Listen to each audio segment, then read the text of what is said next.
오늘부터 로마서 8장의 말씀을 가지고 함께 은혜를 받고자 합니다. 이 말씀은 사역훈련 1권을 통하여서 이미 우리가 보았습니다마는 다시 보고자 하는 것은 사역훈련을 받은 분들만 알기에는 너무나 소중한 말씀입니다. 또한 우리의 신앙의 정체성을 확립하는 데 있어서 보석과 같은 그러한 말씀이기 때문입니다. 독일의 신학자 스피너라는 목사님은 이 로마서 8장의 중요성에 대해서 이렇게 말했습니다. 성경 전체를 하나의 반지로 본다면 로마서의 말씀은 반지의 보석과 같고 그 가운데 이 8장 말씀은 반짝반짝 빛나는 보석 중에서도 반짝반짝 빛나는 부분과 같다, 그렇게 말하고 있습니다. 어떤 사람은 만약 성경이 전체 불타 없어진다고 하더라도 로마서 8장 이 말씀만 있으면 우리가 구원받는데 아무런 지장이 없다, 그렇게 말하고 있습니다. 그만큼 로마서 8장의 이 말씀이 소중하다는 것을 말하고 있습니다. 그럼 왜 소중한가? 물론 이 말씀에는요, 하나님의 사랑에 대한 말씀이 언급되어 있기는 하지만 하나님의 사랑이 무엇인가 하는 것에 대해서 말씀하고 있기는 하지만은 성령의 사람인 우리가 성령으로 사는 것이 얼마나 중요한 것인가를 말하고 있기 때문입니다. 그래서 예수 안에 있는 사람을 성도라 그렇게 부릅니다. 그렇지 않는 사람을 불신자라고 말하지요. 그리스도 예수 안에 있는 사람은 성령을 받은 사람입니다. 그렇지 않는 사람은 성령이 임하지 않는 사람이죠. 그리스도 예수 안에 있는 사람은 성령을 받고 그 성령으로 예수 그리스도를 나의 구주로 고백하는 믿음, 그 믿음으로 말미암아서 구원을 받는 자입니다. 그러나 불신자는 이런 성령과 믿음이 없는 사람입니다. 그래서 우리가 성령을 받고 성령으로 사는 것은 참으로 복된 일입니다. 이 로마서 8장은 이것을 말해주고 있습니다. 그래서 반지의 보석과도 같이 소중한 말씀이 있는 겁니다. 그래서 오늘부터 이 로마서 8장의 말씀을 가지고 몇 주간에 걸쳐서 말씀을 전할 터인데 여러분 빠지지 말고 시간 이 말씀을 잘 들어주시기를 부탁을 드립니다. 오늘 그 첫 번째로 그리스도 안에 있는 자라는 제목으로 말씀을 드리겠습니다. 한번 따라해 볼까요? 그리스도 안에 있는 자. 다시요. 그리스도 예수 안에 있는 자. 그리스도 예수 안에 있다는 말은 뭘 말하는가? 이 말은 그리스도와 연합되었다, 그리스도와 하나가 되었다는 것을 말합니다. 예수님과 그리스도 예수님과 연합이 되고 하나가 된 사람이 바로 그리스도 안에 있는 자라는 말입니다. 여기에는 반드시 믿음이 전제가 되어 있어야 합니다.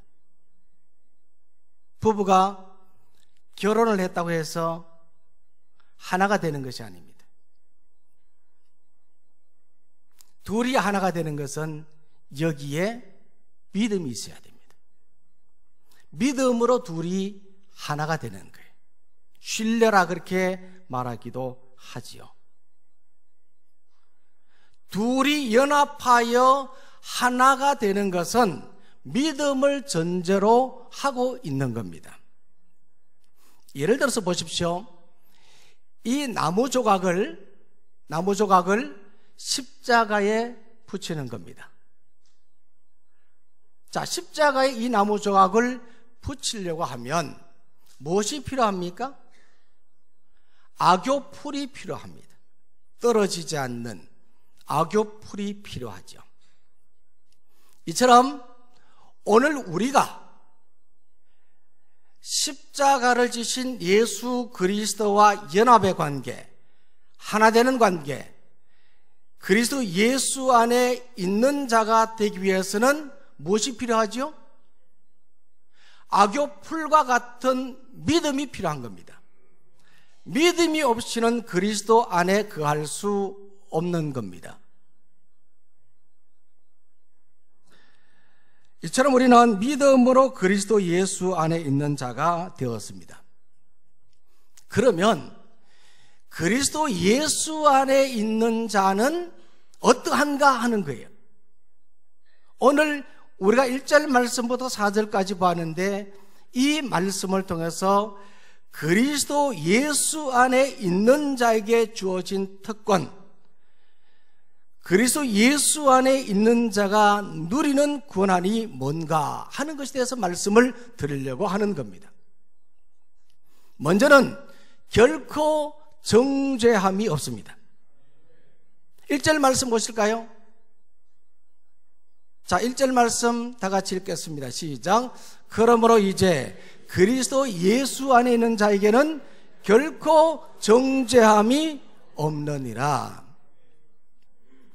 여기서 정죄함이 없다는 이 말은요, 하나님 앞에서 고소를 당하지 않는다는 것을 말합니다.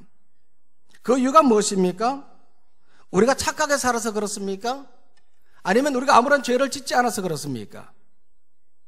우리가 하나님 앞에서 고소를 당하지 않는 그 이유는 그리스도 안에 있기 때문에, 그리스도와 연합의 관계, 그리스도가 하나가 되었기 때문에 그렇습니다.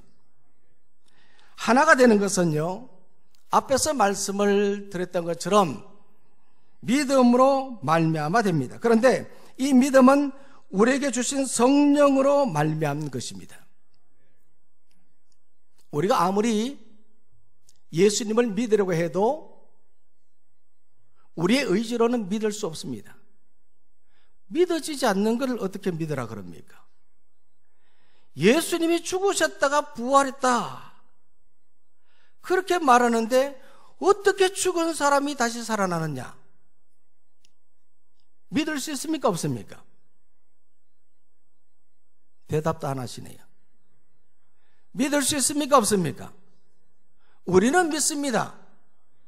이것은 우리의 의지가 아니라, 우리의 논리나 사고가 아니라, 이것은 성령의 역사입니다. 성령이 우리로 하여금 믿게 하니까 우리가 믿어지는 것입니다. 예를 들어서 보십시오. 앞에서 설명을 드렸던 것처럼 이 나무 조각을 십자가에 붙이는데 무엇을 칠해야 된다고 그랬어요? 악교풀을 붙여야 돼요.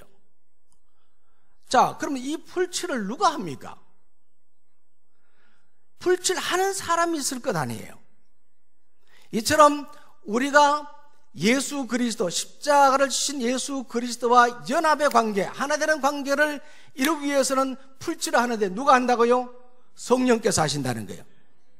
성령께서 이와 같이 우리에게 믿음을 주심으로 말미암아 이 믿음이 우리를 구원하게 하는 겁니다. 그래서 오늘 우리가 믿음으로 사는 것은 바로 성령이 우리에게 주신 선물입니다. 이것은 좀 더 포괄적으로 보면 하나님의 은혜라 그렇게 말합니다. 전적인 하나님의 은혜입니다. 그러므로 그리스도 예수 안에 있는 우리에게는 결코 정죄함을 받지 않습니다.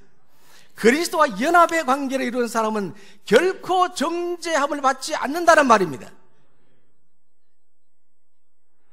여러분은 이 사실을 확신하고 있습니까? 만약 아직도 확신이 없고 자주 마음이 흔들린다고 한다면 이것은 문제입니다. 성도는 흔들리면 안 되는 거예요. 어떤 상황 속에서도 흔들리면 안 되는 거예요. 만약 흔들린다고 한다면 그것은 무엇 때문이겠습니까? 믿음이 약해서. 믿음이 약한 것은 무엇 때문입니까? 성령이 충만하지 않기 때문에. 성령이 충만하면 믿음이 굳건하고, 굳건한 그 믿음으로 우리는 흔들리지 않는 거예요. 나무 조각을 십자가에 붙였는데 악엽 풀이 약해지면 어때요? 떨어진단 말입니다. 흔들흔들 그러다가 떨어지는 거죠. 그러니까 믿음이 약해지면 우리는 흔들리게 되어 있어요. 그런데 약한 이 믿음을 성령이 다시 한 번 더 강하게 해주시는 거예요.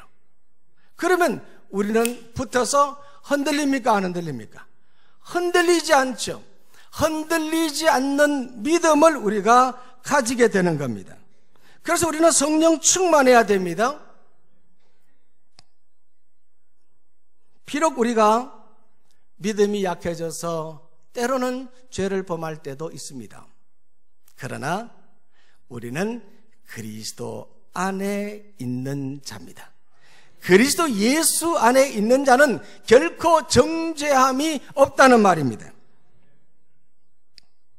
출애굽 당시에 하나님이 모세를 통해서 애굽 왕 바로에게 10가지 재앙을 내렸습니다. 그 마지막 재앙이 장자의 죽음, 맏아들의 죽음이었습니다. 그런데 이스라엘 백성들의 장자는 죽지 않았습니다. 그 이유가 무엇입니까? 그 이유가 무엇이죠?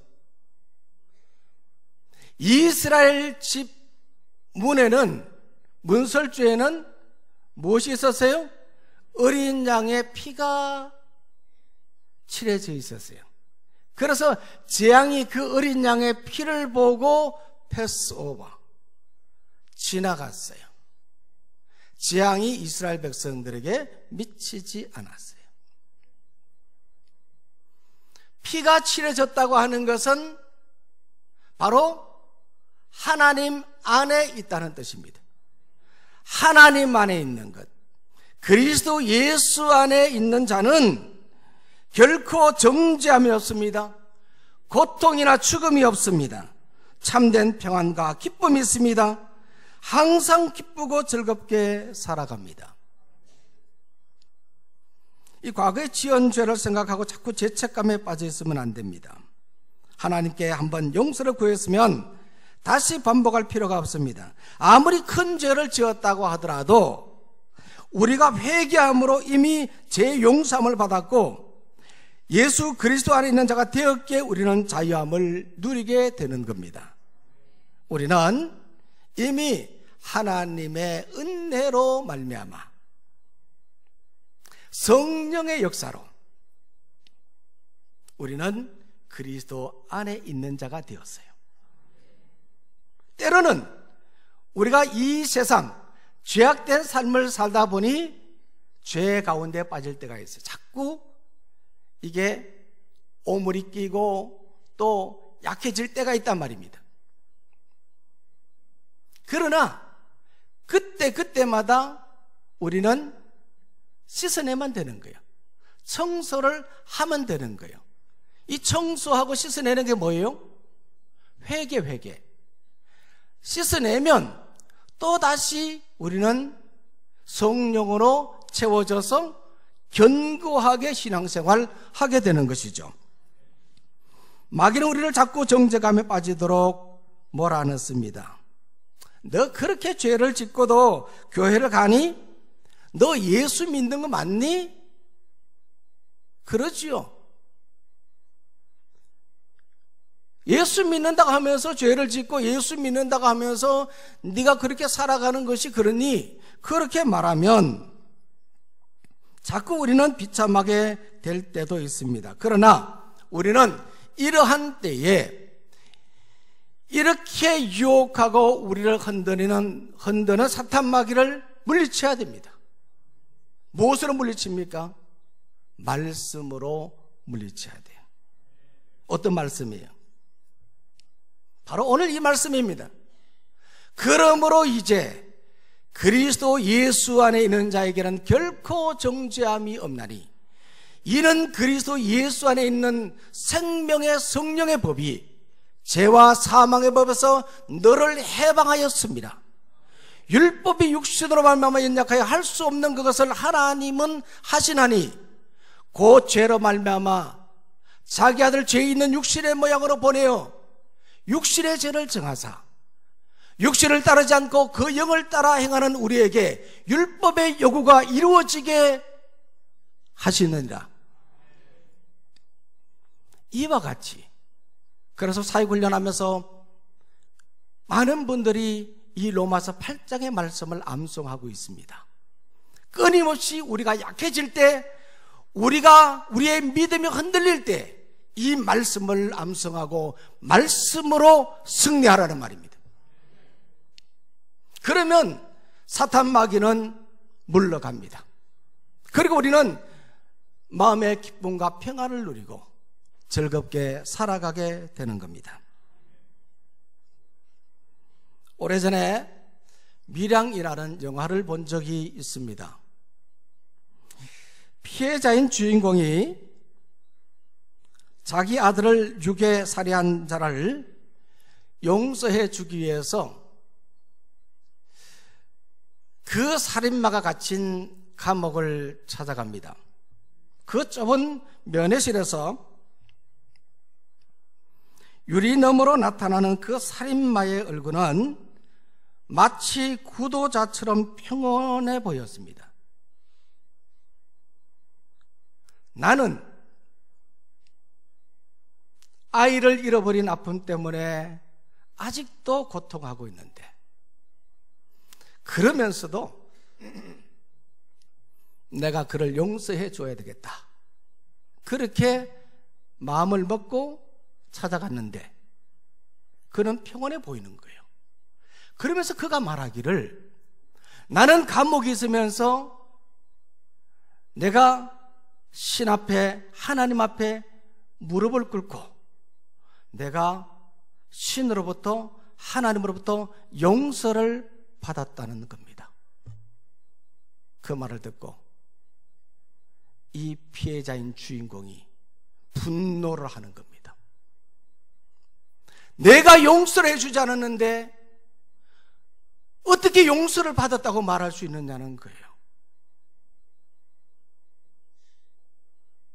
자기는 지금 이렇게 고통하고 있는데 자기는 어떻게 그렇게 평온하게 아무런 죄가 없는 것처럼 그렇게 지내느냐는 겁니다. 제가 그 영화를 보면서 참 많은 생각을 했습니다. 생각하면서 화가 나기도 했고 때로는 부끄럽기도 했습니다. 용서라는 것은 자기가 하나님께만 구하는 것이 아닙니다. 하나님께도 구해야 되지만은 피해자에게도 직접 찾아가서 무릎을 꿇고 진정으로 용서를 구해야 되는 겁니다. 그렇게 해서 용서를 받고 난 다음에, 사죄를 받은 후에야 그것이 바로 진정으로 용서를 받은 겁니다. 제가 부목사로 섬기고 있을 때에 있었던 일입니다. 어떤 집사님이 기도를 할 때마다 우는 거예요. 기도만 하면 울어요. 그래서 제가 한 번은 그 집사님에게, 집사님 왜 그렇게 우세요? 그랬더니 지난 과거에 지은 죄 때문에 그 죄를 생각할 때마다 눈물이 난다는 거예요. 그래서 늘 그 기도를 하고 있는 거예요. 그래서 제가 그랬습니다. 집사님, 이제부터는 그렇게 하지 말고 정말 진실로 하나님 앞에 용서를 구하시고, 그리고 또 그 사람에게도 용서를 구하십시오. 그리고 난 다음에는 다시는 울지 마십시오. 그러면 됩니다. 그래서 그 집사님이 그렇게 했던 것 같습니다. 그래서 그 후부터는 그 집사님이 울지 않고 열심히 신앙생활하는 모습을 보았습니다. 오늘 말씀은 바로 이것을 말하고 있습니다. 그리스도 안에 있는 자는 참으로 용서받은 자입니다. 이런 자에게는 결코 정죄함이 없습니다. 오늘 우리는 그리스도 안에 있는 자가 되기를 간절히 소망합니다. 또 오늘 이 말씀을 바라보면요, 그리스도 안에 있는 자는 죄와 사망의 법에서 해방되었습니다. 자, 2절 말씀인데 다 같이 읽겠습니다. 시작.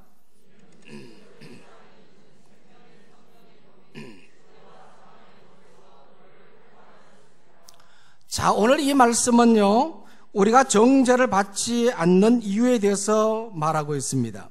그 이유가 무엇입니까? 우리가 정죄를 받지 않는 이유, 이는 그랬어요. 이는 그리스도 예수 안에 있는 생명의 성령의 법이 죄와 사망의 법에서 너를 해방하였습니다. 생명의 성령의 법 때문에 우리가 정죄를 받지 않는 겁니다. 이 성령의 법은 성령의 능력을 말하는 겁니다. 이 능력으로 말미암아 우리가 죄와 사망의 법에서 해방된 것입니다. 죄와 죽음의 권세에서 승리하게 된 것입니다. 우리가 성령을 받기 전에는 죄와 사망의 법에 얽매여 살았습니다. 그리스도 안에 있기 전에는 우리는 늘 죄악된 삶에서 죄 가운데 빠져 그렇게 살았습니다. 죽음과 두려움 속에, 공포 속에 살았습니다. 그러나 이제는 이러한 죄와 사망의 법에서 해방되었습니다. 그 이유가 무엇입니까? 성령의 능력 때문입니다. 우리는 성령의 능력으로 자유를 누리며 기쁨과 평안 속에 살아갑니다.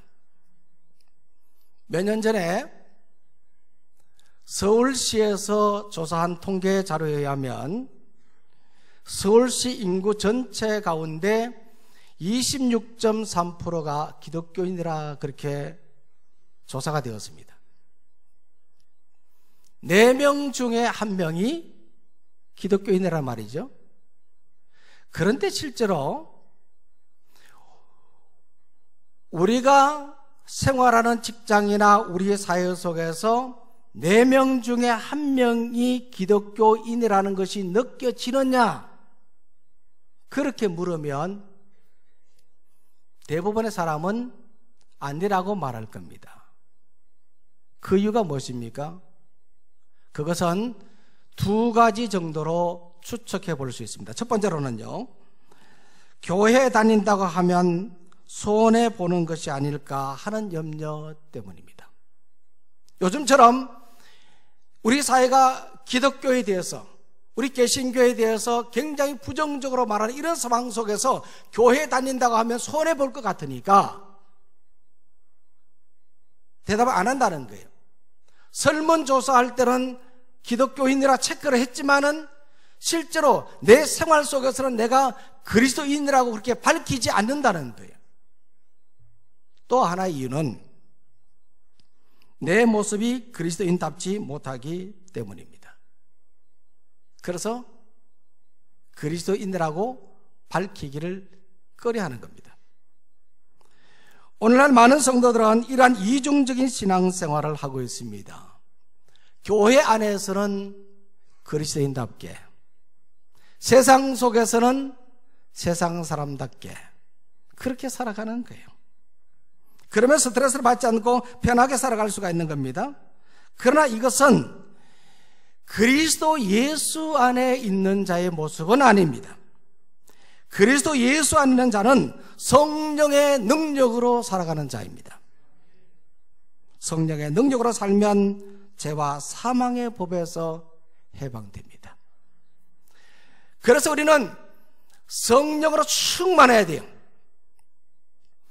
성령으로 충만해서 성령의 능력으로 살면 우리의 믿음은 온전하여지고 그 믿음으로 말미암아서 우리는 정죄를 받지 않고 죄와 사망의 법에서 해방되는 것입니다.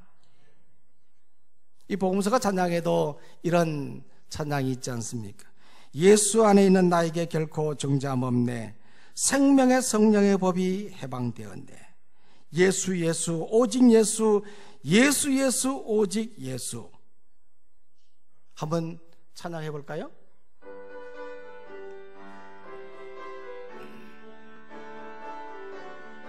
예수 안에 있는 나에게, 예수 안에 있는 나에게 결코 정죄함 없네.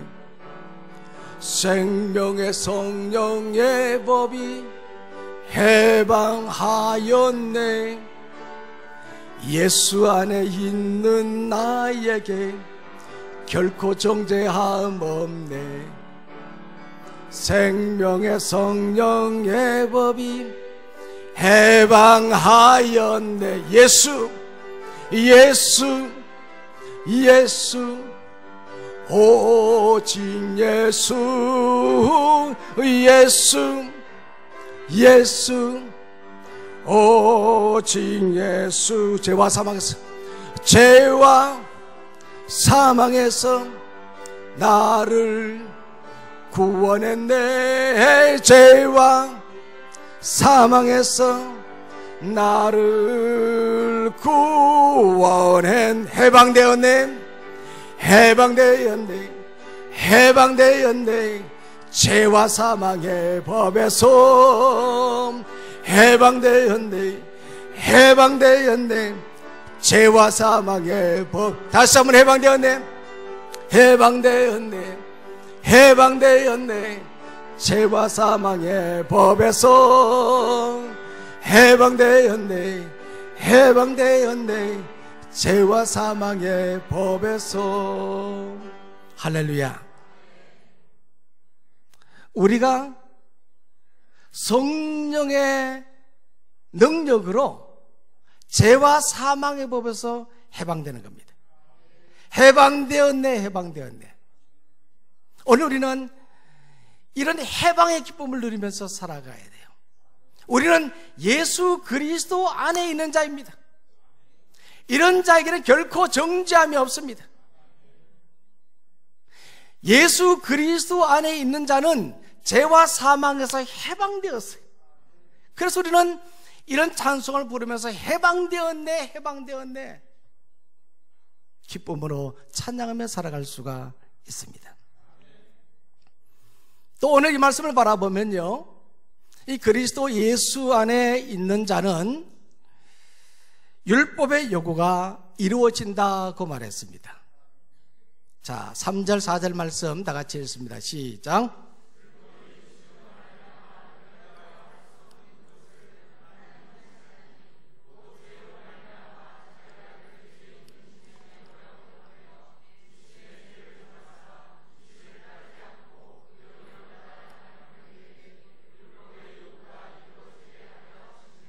아멘.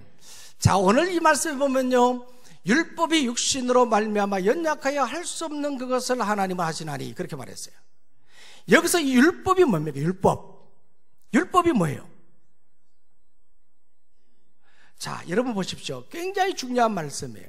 오늘 제가 시간이 좀 가더라도 이 말씀은 다 해야 될 것 같아요. 곧 하나님의 말씀이에요. 하나님 말씀. 자, 율법이 육신으로 말미암아서 연약하여 할 수 없다, 그렇게 말했습니다. 이 율법은 우리를 구원하게 합니까, 못합니까? 해요, 못해요? 못해요. 이 성경 말씀이 우리를 구원합니까? 헷갈리시죠? 우리를 구원하지 못합니다. 그러나 우리가 분명히 알아야 될 것은 여기에 전제될 것이 있습니다. 우리가 성령 받아야 돼요. 우리가 믿음으로 받아들여야 하는 겁니다. 교회는 나오지 않으면서 나는 성경 몇 번 읽었다, 나는 성경 말씀을 잘 알고 있다. 구원 받습니까? 못 받습니까? 구원을 받을 수 없습니다. 율법으로 말미암아 우리가 구원을 받는 것이 아니에요.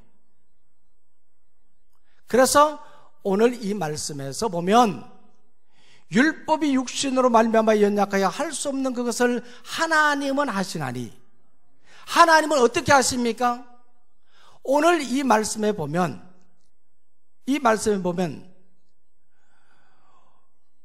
하나님의 아들이신 예수 그리스도를 이 땅에 보내시고 십자가에 죽게 하심으로 말미암아, 그리고 십자가에 달리신 예수 그리스도에게 그 모든 죄를 다 전가시켰던 것입니다. 이로써 율법의 요구가 이루어진 것입니다. 육신을 가진 우리는 율법의 요구대로 다 행할 수 없습니다. 왜냐하면 선을 행하려는 의지는 있지만은 도리어 원치 않는 악을 행하기 때문입니다. 한번 보십시오. 매일 아침 우리가 큐티를 합니다. 큐티하면서 죄 가운데 살지 말고 어렵게 살아야지, 그렇게 다짐하지만 그렇게 잘 되지 않습니다.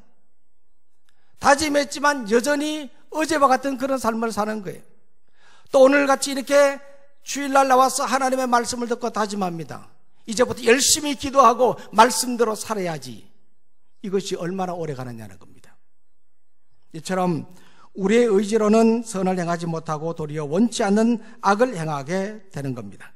그래서 우리의 육신은 선을 행하는데 무능하고 무기력할 뿐입니다. 이것은 죄의 유혹에 쉽게 넘어가고 하나님보다 세상에 관심을 갖는 부패된 본성을 가지고 있기 때문에 그렇습니다. 그런데 하나님은 이 문제를 해결했습니다. 어떻게 해결했다고요? 예수님의 구속 사역을 통해서, 십자가의 사건을 통해서 해결을 했던 것입니다. 하나님께서 예수 그리스도를 이 땅에 보내주시고 십자가에 못 박혀 죽으심으로 말미암아서, 또한 우리에게 성령을 주시고 그 성령으로 말미암아 우리가 십자가에 달리신 예수 그리스도를 믿음으로 말미암아서 우리가 구원받게 된 것입니다. 이 두 가지의 사건이에요. 율법으로 되지 않는 것을 하나님께서 십자가의 사건을 통해서 성령이 우리 가운데 임하셔서 우리에게 주신 이 성령으로 우리가 십자가에 달리신 예수 그리스도를 믿음으로 말미암아 우리가 구원을 얻게 된 것입니다. 그 결과 우리는 이 율법의 말씀을 쫓아서 살아가게 되는 겁니다. 말씀을 읽어도 우리가 성령 받지 않고 믿음이 없으면 이 말씀은 화석에 불과한 거예요. 살아있는 말씀이 아닌 거예요. 성령 받은 우리가, 예수 그리스도를 믿는 우리가 이 말씀을 읽을 때에 여기에 성령께서 역사하시고 이 말씀이 내 말씀이 되어서 우리가 이 말씀대로 살아가게 되는 겁니다. 그리고 내 삶 속에서 육신의 모습을 다 떨쳐버릴 수 있는 그러한 힘도 우리가 가지게 되는 것입니다. 이로써 율법의 요구가 이루어지는 거예요. 이 모든 것은 생명의 성령의 법으로 말미암은 것입니다. 성령의 능력인 것입니다. 우리는 이것을 잊어버리면 안 돼요. 그래서 우리는 매일매일 성령으로 충만한 삶을 살기를 원합니다. 성령으로 충만하지 않으면 우리가 그리스도 안에 있는 자가 될 수가 없는 거예요. 그래서 우리는 성령 충만하기를 힘써야 되는 겁니다. 어떻게 힘쓰느냐? 먼저는 기도해야 됩니다. 따라해 보겠습니다. 기도해야 된다. 오순절에 120여 명의 성도들이 마가의 다락방에서 기도했습니다. 기도할 때 그때에 성령이 임했던 거거든요. 우리가 기도하면 기도하는 가운데 성령이 우리에게 부어지고 우리가 성령으로 충만하게 되는 겁니다. 두 번째로는 회개해야 됩니다. 따라볼까요? 회개해야 된다. 사도행전 2장 38절 말씀에 보면요, 사도 베드로가 이렇게 말했습니다. 너희가 회개하여 각각 예수 그리스도의 이름으로 세례를 받고 죄 사함을 받으라. 그리하면 성령의 선물을 받으리니. 우리가 회개할 때 성령이 우리에게 주어지는 겁니다. 우리가 그리스도와 연합의 관계를 이루었다고 하지만 우리는 죄악 속에 살기 때문에 끊임없이 우리 주변에는 오물들이 묻는 겁니다. 죄악의 요소들이 있단 말입니다. 이런 요소들을 다 제거해야지. 다 제거할 때 우리가 성령으로 충만해지는 겁니다. 세 번째로는 말씀에 순종해야 되는 겁니다. 사도행전 5장 32절 말씀에 보면요, 하나님은 자기에게 순종하는 사람에게 성령을 주신다, 그렇게 말했습니다. 말씀에 순종할 때 우리에게 성령이 임하는 겁니다. 그래서 우리는 성령 충만한 사람 되기 위해서 먼저는 기도해야 됩니다. 그리고 회개해야 됩니다. 그리고 말씀에 순종해야 됩니다. 꼭 기억하셔야 돼요. 첫 번째 뭐라고요? 기도해야 돼요. 두 번째로 회개해야 돼요. 세 번째로 말씀에 순종해야 돼요. 그냥 순종하지 말고 말씀에 순종해야 돼요. 말씀에 순종해야 돼요.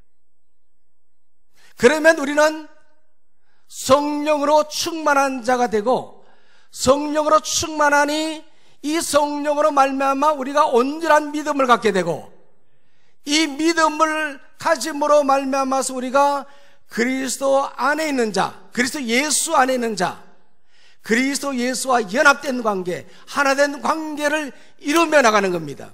그래서 그리스도 예수 안에 있는 자에게는 결코 정죄함이 없는 겁니다.